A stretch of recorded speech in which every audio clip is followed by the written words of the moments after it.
Mais questões? Há uma coisa importante que por acaso passou e que tinha a ver acerca da questão da violência e que se liga também com isto que se esteve a falar e que ainda não falamos aqui hoje.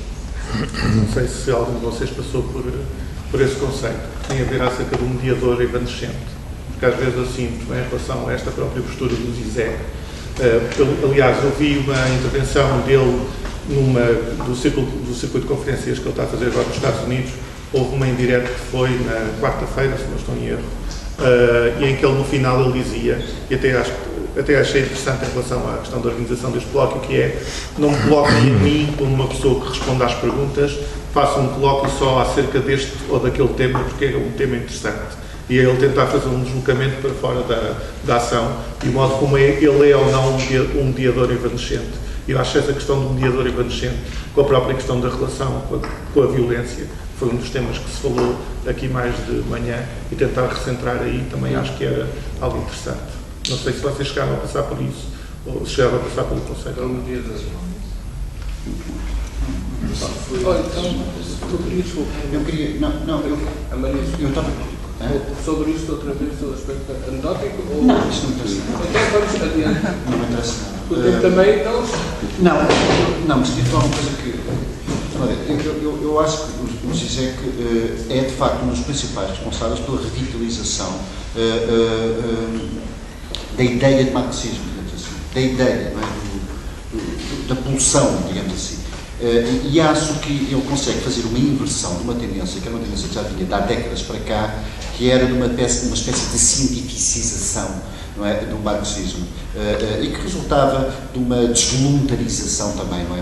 A perda de capacidade de reintroduzir fatores de vontade, de fatores relacionados com a própria possibilidade de conceber o processo político como um processo agonístico, não é? De conflito, de pulsões, de tensões, e que estava tudo praticamente dado por, digamos assim, por extravagante ao lado do marxismo, que era um marxismo, sobretudo o marxismo próprio, o marxismo mais certinho, não é? Era um marxismo todo muito assente no discurso económico, todo assente no discurso de uma infraestrutura, de processos, e que, efetivamente, esse sim estava longíssimo das pessoas, não é? Longíssimo das pessoas, quer dizer, e eu penso que, de alguma maneira, e por alguma razão o Zizek é, neste momento, talvez o intelectual, neomarxista, não é? Mais influente, não é?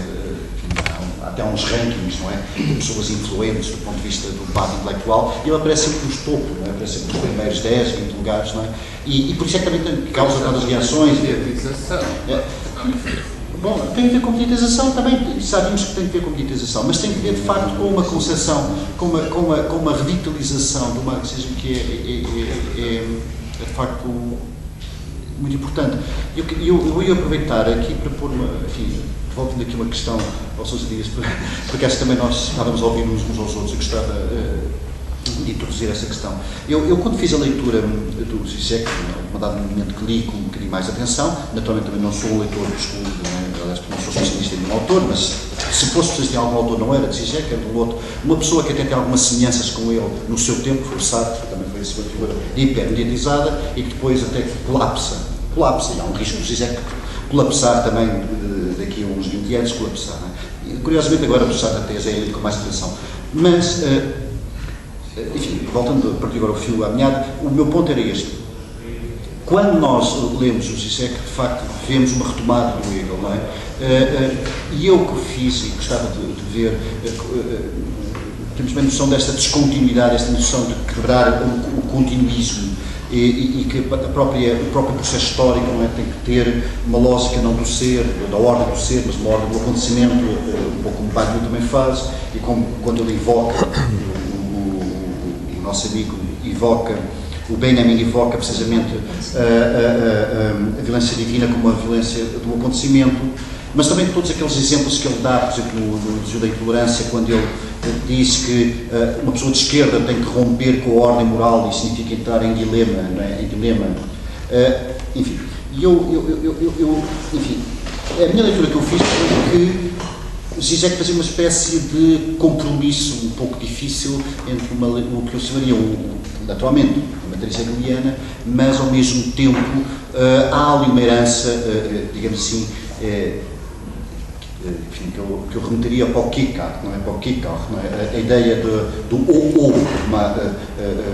o Zizek várias vezes nos põe perante situações de que as pessoas têm que fazer escolhas absolutamente para lá, não é? Daquilo que o mito, qualquer ordem, qualquer criação permitiria, não é? E eu acho que nisto, justamente, voltando ao início da conversa, não é? Nisto há uma revitalização, de facto, não é? Enfim, digamos, de qualquer coisa que está aquém sempre da mediação racional, do dispositivo. Eu gostava de ouvir. Sim. Eu não tenho muito a dizer sobre isso, mas, aliás, a prova vinda do próprio Zizek, que essa interpretação tua, essa tua é correta, é que ele expressa isso mesmo, enuncia, verbaliza isso mesmo, até num livro interessantíssimo teu, relativamente recente, um livro entrevista, digamos assim, chamado Através do Real, em que justamente lhe é posta uma questão nesse sentido, justamente no capítulo sobre o Hegel, e que remete precisamente para o ou para esse, pelo Kierkegaardiano, e ele assume perfeitamente essa posição. Portanto, quer dizer, esta revitalização do Hegel, este Hegel anticlássico, digamos assim, esta opção para um novo Hegel, como alternativa à base, o fundamento de uma nova ideia, da tal ideia hipótese, já uma ideia solução do comunismo, não significa, portanto, afastamento relativamente a autores que classicamente são vistos quase como disjuntivos, isto é, se o por Hegel, obviamente, estão afastados do Kierkegaard e vice-versa. Não, pelo contrário, essa, do ponto de vista ético, digamos assim, ético, e ético nele significa meramente moral, remete para as questões que vocês aqui falaram, da violência, etc., da violência revolucionária, etc. Do ponto de vista ético, a proximidade dele não é propriamente com o Hegel, ou é complementarmente com o Kierkegaard, justamente.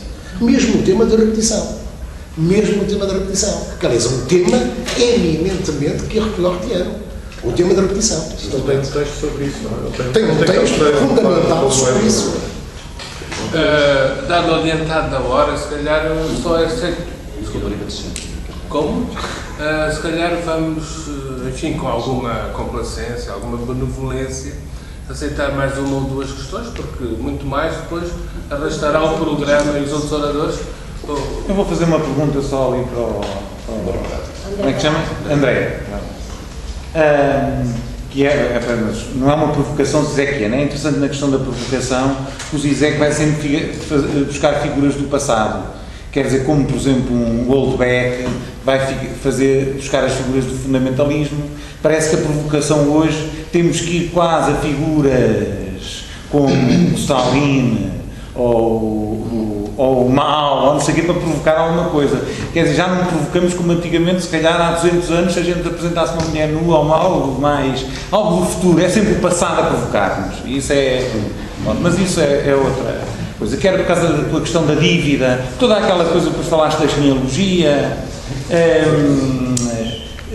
etc. E por causa da questão da previsibilidade, da imprevisibilidade, etc. E eu era só uma brincadeira com a esquerda, porque sei que vocês, de algum modo, estão outra vez empenhados no programa do Estado Social, no fim de contas do Estado de Providência, entre aspas, uma espécie de meio campo, e hoje a esquerda já quase só defende isso, não é?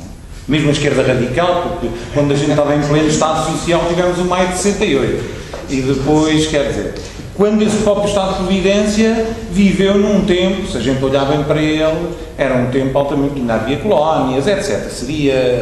Teríamos muito a dizer sobre esse tempo. Mas era interessante, até remetendo para um pequeno livro do Sennett.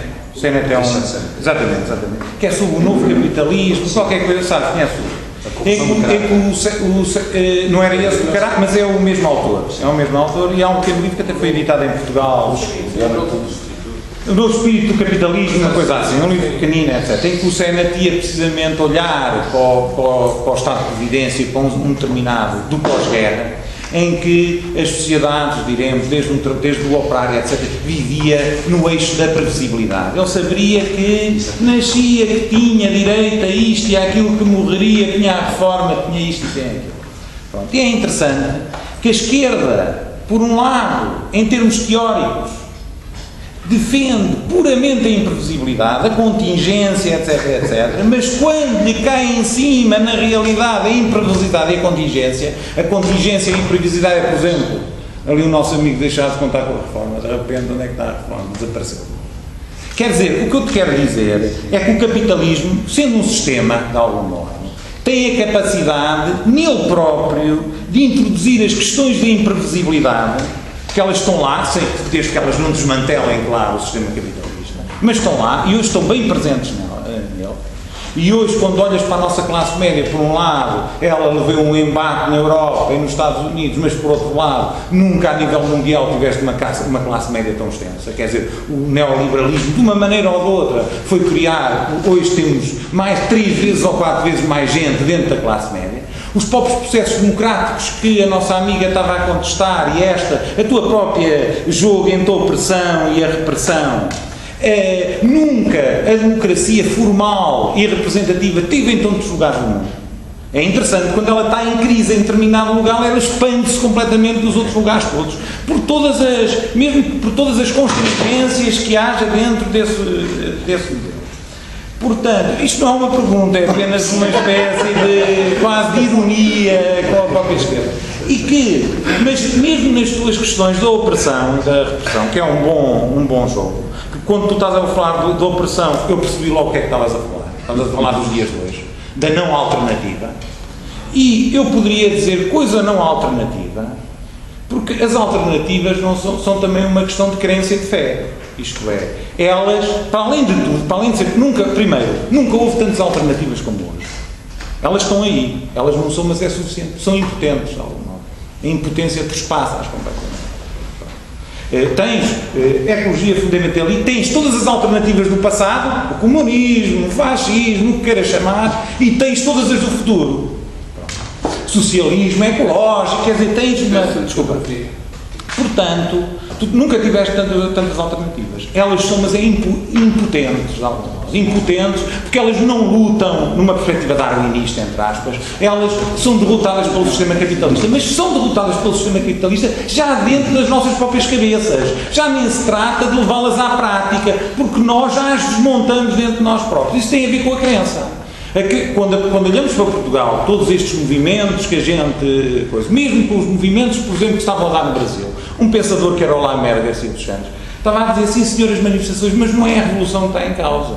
São batalhas muito específicas, hospitais.